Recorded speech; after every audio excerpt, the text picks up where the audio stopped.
Le pauvre, dans son humilité, peut rester attaché à Dieu comme il peut se révolter contre Dieu à cause de sa pauvreté, tandis que le riche, dans son orgueil de maître du monde, peut se moquer de Dieu et s'éloigner de lui à cause de sa richesse. Conclusion, la bonté divine se manifeste en faveur du pauvre et du riche, mais la grâce divine est en faveur de la personne qui s'attache à Dieu, qui est humble et qui vit dans l'espérance de voir la gloire de Dieu se manifester dans sa vie. Ainsi, le pauvre peut se dire qu'il est riche car la grâce attire la gloire de Dieu dans la vie de l'homme ou dans la vie de la femme qui s'attache à Dieu.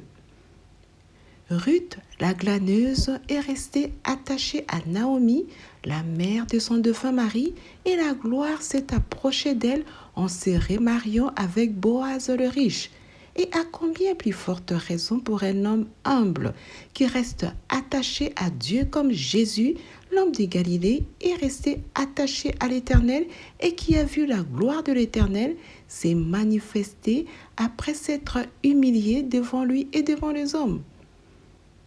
En effet, l'humilité précède la gloire, à l'exemple de Jésus qui s'est fait pauvre, petit, et l'orgueil précède la chute, à l'exemple de celle du diable l'orgueilleux qui voulait se comparer au Très-Haut. Ésaïe chapitre 14, verset 14.